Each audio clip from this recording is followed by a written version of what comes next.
Welcome to our Football Friday Night online preview for week number 6 of the high school season. Another busy football weekend in Columbia with 3 games along with the Mizzou Tigers at home against Auburn on Saturday. But we will begin with a California high school game, another Central Bank KRCG tailgate, free t-shirts, hot dogs, and more as we preview the California Pintos Hallsville game. During our 5 p.m. and 6 p.m. news on Friday night, California is also saluting the 1997 state championship team. Many Pintos are coming back for homecoming. Sports writer Tom Leffler joins us in studio to talk about some of the other games. Tom, we don't have to discuss Mizzou football, but if you want to comment. Well, no, things are looking up. I can't wait for basketball to start. You know, they got Michael Porter Jr. They got a really good recruiting class. So November 10th. Let's play ball. Opening day against Iowa State, but first a little football.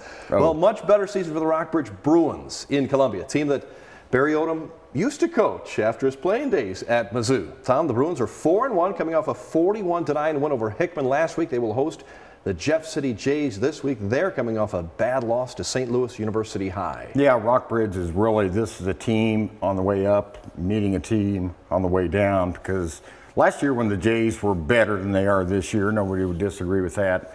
The Jays lost 3 of 4 in this stretch, the same stretch they were facing in the next 4 weeks. The only game they won was Rockbridge, but of course Rockbridge is a lot better.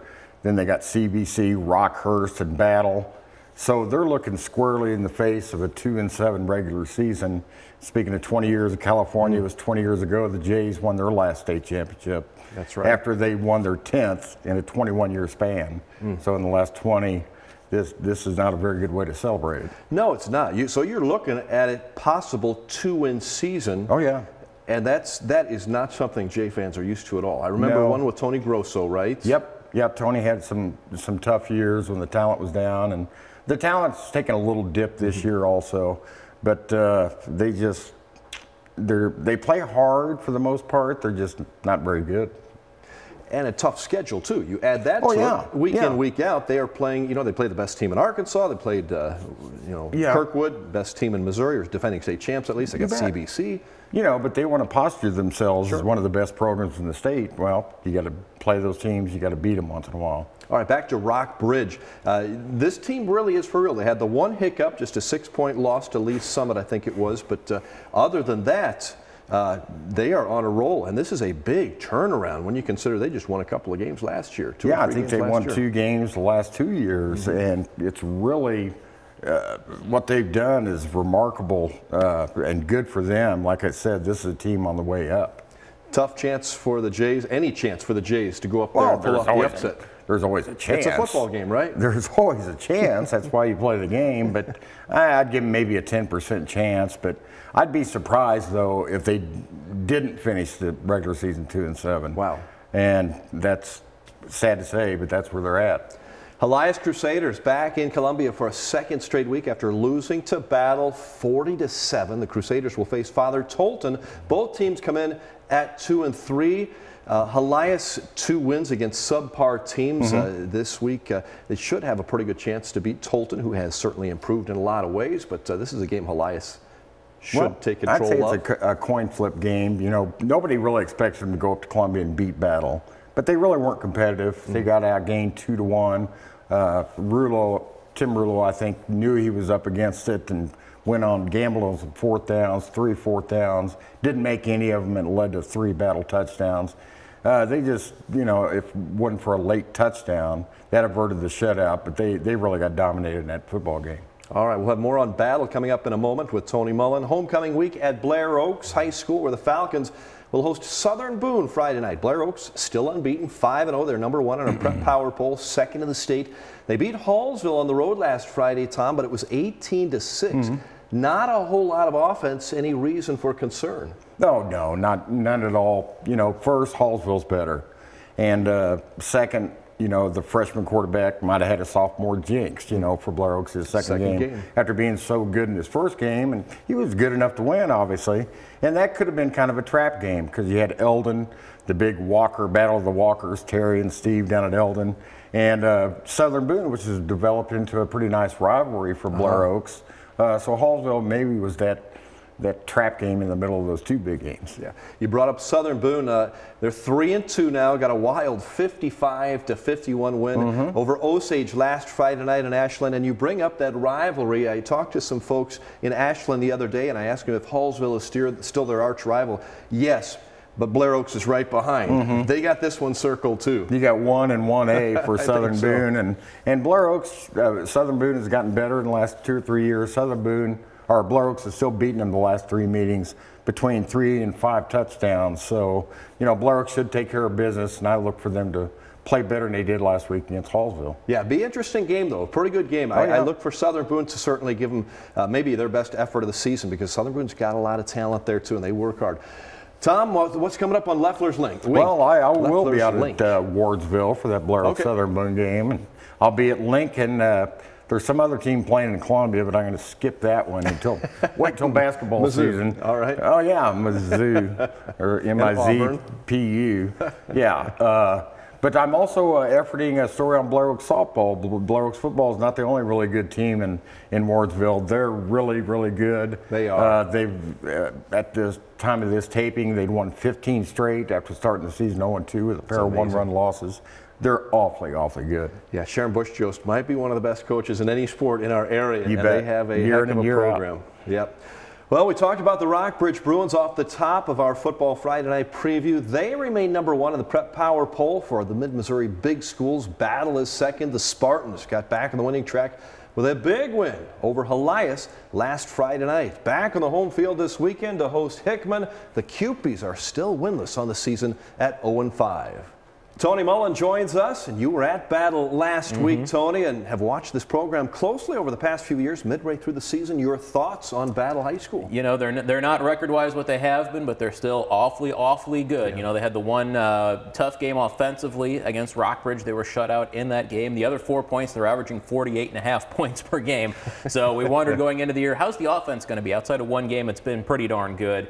And defensively, again, outside of one bad game at Vianney, really they're shutting people down. Held Rockbridge in check week 3, really kept Helias off the board until late last week. So this is a team that is very good, once again, one of the better big school teams in this area. So they have Hickman this week. When you look down the road, they've got Truman at Jeff City, and then hosting Hannibal, who is maybe a little down this year. Boy, I think that sets up pretty good for Battle, doesn't it?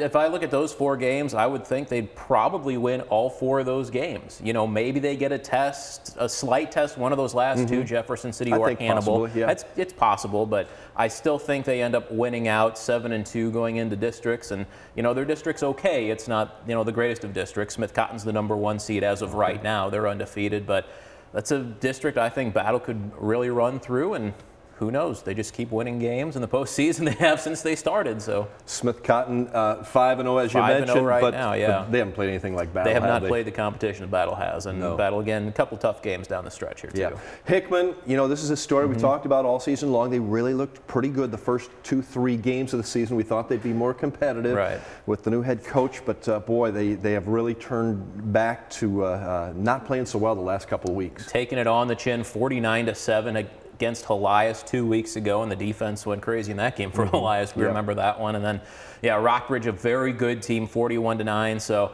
it's been tough the last couple of weeks, and we knew Hickman would be better, but again, still playing a tough schedule. You didn't know how many wins were going to be out there. They haven't won one yet. Is there maybe one on the schedule yet? Possibly, maybe one, maybe 2. Don't know how good Liberty North is there at the end of the season, but still a struggle. They're still trying to get better, and they are better, but the record's just not showing it. Yeah, you keep on playing. You got a great tradition there at Hickman High School. You want to get a win or 2 this season. Centralia Panthers, they are a perfect 5-0, hosting Mexico this Friday night. And Tony, we looked at this game several weeks ago. We thought this was really a marquee matchup of 2 very good programs here in mid-Missouri.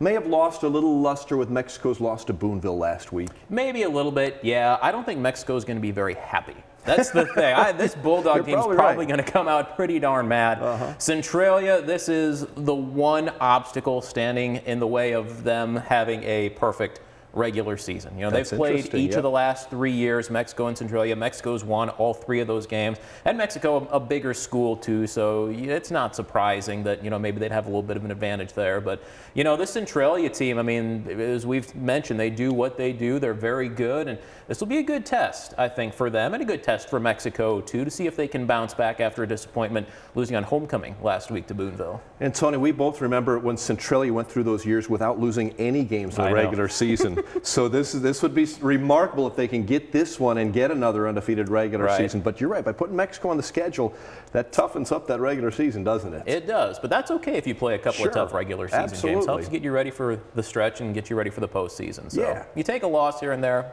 it's okay if it helps make you better. I think so. And Centralia is one of those teams in our Mid-Missouri area who I think could make a pretty good run in the playoffs. We'll I think so too, yeah. Wait and see. Homecoming week at Eldon High School. Big alumni tailgate party at Victor Field starting at 5. Street parties Saturday night, 6 to 1 a.m. on Maple Street.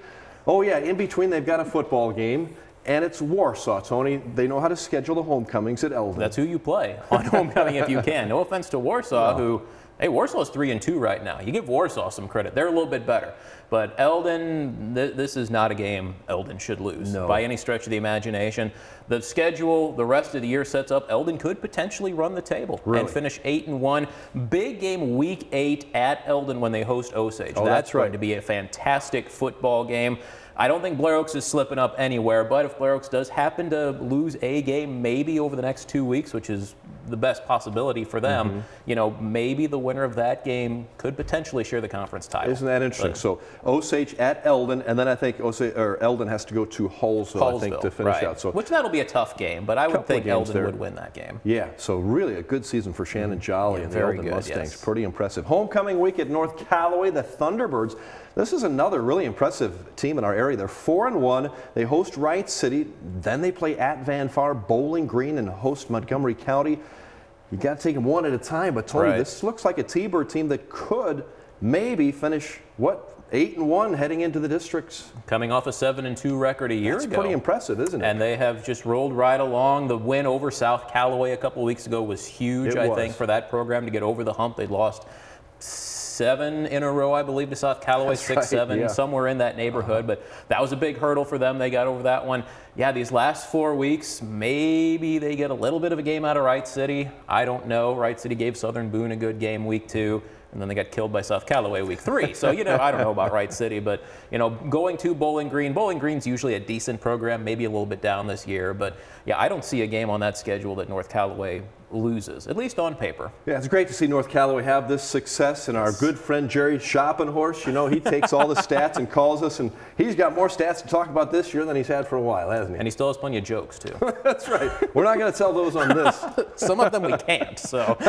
Well, it's online. I guess we could, but yeah, we'll keep it family friendly. Some of them. Well, meanwhile, it's homecoming also South Callaway. The Bulldogs host Mark Twain. Similar story in Mocaine. I think South Callaway 4-1 and a chance to win the rest of their regular season games. They really should finish 8-1. And we talked about North Callaway getting over the hump against South Callaway. You kind of alluded to it a couple weeks ago. That was probably a good thing for South Callaway to have a game like that. And if they lose, you know, maybe that angers them a little bit. They've rolled along the last couple of years, so that can benefit them down the stretch. And their schedule is not very tough the last 4 weeks. They've really been dominant outside of that North Callaway game. They've really just cruised through the schedule. I don't think anything changes over the last 4 weeks. Again, a very fun team to watch, too. They use some razzle-dazzle, and they got all those baseball players out there playing football. And they always win, so they know what winning's all about there. Whatever the sport, South Callaway can do it. Well, thanks a lot, Tony. We'll see you at the Jeff City Rockbridge game up in Columbia. A few thoughts on that one. You'll have the live preview, or the preview at 6 o'clock, and then the highlights at 10. At 10 o'clock, and then it's going to be a tough game for Jefferson City, obviously. We heard Tom say that Jeff City chance to finish 2-7. I kind of share that thought. You know, there's not a game left on that Jefferson City schedule that you can really point at and say, I think they win this game. I don't think there's one left on that schedule. Rockbridge, maybe a chance to win out. Their last game of the year will be kind of tough, but I think this is a game. We've seen what Rockbridge can do this year. to me, Rockbridge wins this game, and possibly by a few touchdowns. I don't know if it'll be all that close. All right. Thanks a lot, Tony, for all you do. Other games of interest around mid-Missouri this week. The Osage Indians travel to Versailles to take on the Tigers. Fulton. The Hornets head to Hannibal. Tough game there after a win over Marshall. Meanwhile, Boonville is back at home to host Kirksville after Barry Blank and the Pirates upset Mexico on the road last week. Rolla plays at Camdenton. Smith Cotton still unbeaten. We talked about that 5-0 hosting St. Michael in Sedalia this Friday night. Go to our sports page at krcgtv.com for the entire Football Friday night schedule. Again, we hope to see all of our Pinto friends in California on Friday night. Our Central Bank KRCG tailgate. Get your free Pinto t-shirts, enjoy some free hot dogs, water, chips, and soda. We'll have the Pinto Marching Band and the California Cheer Squad. Hope to see the 1997 state championship team as well. Have a great week. We'll see you on Football Friday night.